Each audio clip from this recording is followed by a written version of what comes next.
आज ताज लँड्स एंडमध्ये आम्ही जेवायला जाणार असं म्हटलेलं आहे संजय राऊतांनी। ताज लँड्स एंडमध्येच शिंदेचे नगरसेवक मुक्कामी आहेत। विकासासाठी कोंडलेले नगरसेवक बाहेर काढा या शब्दात राऊतांनी टोला लगावलाय। ताज लँड्स एंडमध्ये शिंदेंनी आपल्या नगरसेवकांना त्या ठिकाणी ठेवलेलं आहे। 2 ते 3 दिवस या नगरसेवकांचा मुक्काम याच ठिकाणी असणार आहे आणि यावरूनच आता संजय राऊत यांनी टोला लगावलेला आहे की विकासासाठी कोंडलेले नगरसेवक बाहेर काढा या शब्दात त्यांनी टोला लगावत असं म्हटलेलं आहे की आज या हॉटेलमध्ये ताज लँड्स एंडमध्ये आम्ही जेवायला जाणार आहोत असं राऊतांनी म्हटलेलं आहे।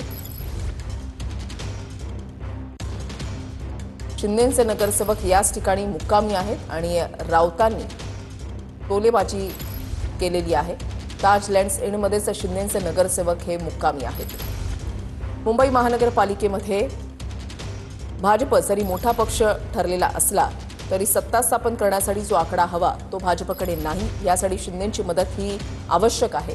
29 नगरसेवक शिंदेचे निवडून आलेले आहेत आणि ताज लँड्स एंडमध्येच हे शिंदेचे नगरसेवक हे सध्या मुक्कामी आहेत आणि त्यावरूनच राऊतांनी टीका केली आहे। फडणवीस म्हणतात की निवडणुका संपल्या, आता कोणीही शत्रू नाही, विकासासाठी जो सोबत येत असेल त्याला सोबत घेऊ। त्याआधी कोंडलेले नगरसेवक जे आहेत विकासासाठी त्यांना बाहेर काढा। तुमच्याच पक्षाचे, तुमच्या अमित शहांच्या पक्षाचे काय 25 नगरसेवक जे कोंडून ठेवलेले आहेत ताज लँड्स नावाच्या हॉटेलमध्ये बंद करून आणि बाहेर चौकी पहारे बसवलेले आहेत खाजगी, त्यांना आधी बाहेर काढा अशी माझी त्यांना विनंती आहे। त्यांना मोकळं करा, त्यांना मोकळा श्वास घेऊ द्या। या मुंबईमध्ये स्वतःच्या राज्याचे मुख्यमंत्री म्हणून तुम्ही ताबडतोब पोलीस आयुक्तांना आदेश द्या बरं का। नाहीतर आज मी तिथे ताज लँड्समध्ये आम्ही जेवायला चाललेलो आहोत तर आमच्यावर संशय घ्यायचे काहीतरी।